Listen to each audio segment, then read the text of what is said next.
श्री स्वामी समर्थ. नमस्कार मित्रांनो, माझ्या यूट्यूब चॅनलमध्ये आपलं पुन्हा स्वागत.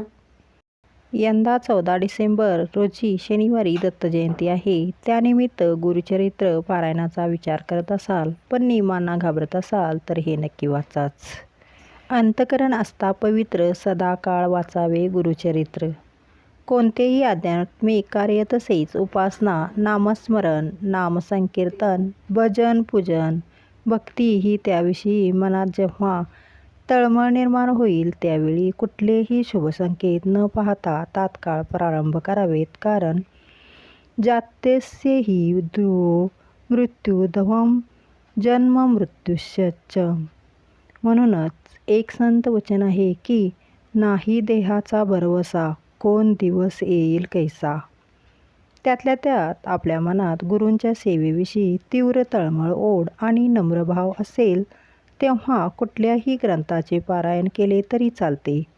फक्त त्या ठिकाणी सात्विक भाव निर्माण होईल असे वातावरण, पवित्र देह आणि शुद्ध सात्विक आहार, विचार, उच्चार आणि मनाची प्रसन्न शांतता, एकाग्रता असलीच पाहिजे.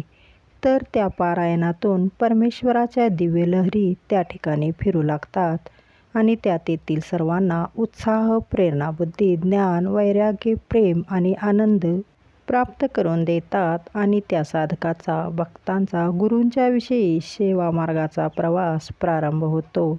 आणि जर वर सांगितलेल्याप्रमाणे कुठले पावित्र्य नियम जर न पाळता लोकांनी आपल्याला कोणीतरी महान संत समजावे, सन्मान करावा, आपल्या आज्ञेत वागावे या उद्देशाने पारायण केले तर ते पारायण होत नाही, तर आपल्यामध्ये अहंकार, गर्व, अज्ञान, पाखंडीपणा भरण्याचा एक उपक्रम होतो.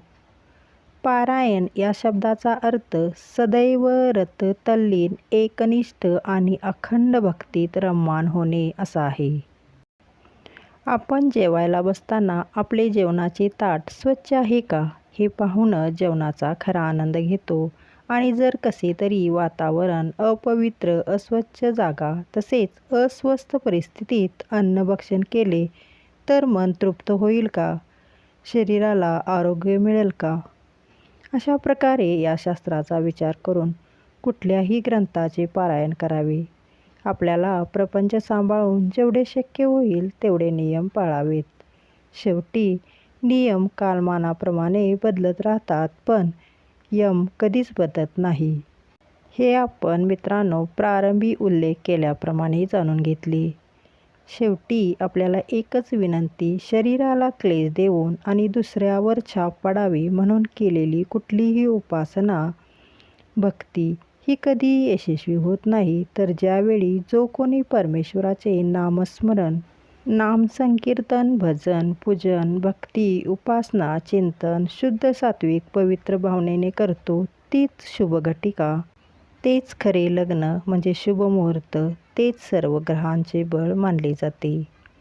तदैव लग्न सुदिनं, तदैव ताराबलं, चंद्रबलं, तदैव विद्याबलं, दैवबलं, तदैव लक्ष्मीपती ते मनसा स्मरामि. हरि ओम तत् सत. अशा प्रकारे अशी पारायण सेवा, भक्ती, उपासना करणाऱ्या सर्व भक्तांना माझे कोटी कोटी प्रणाम. धन्यवाद. श्री स्वामी समर्थ. श्री गुरुदेव दत्त.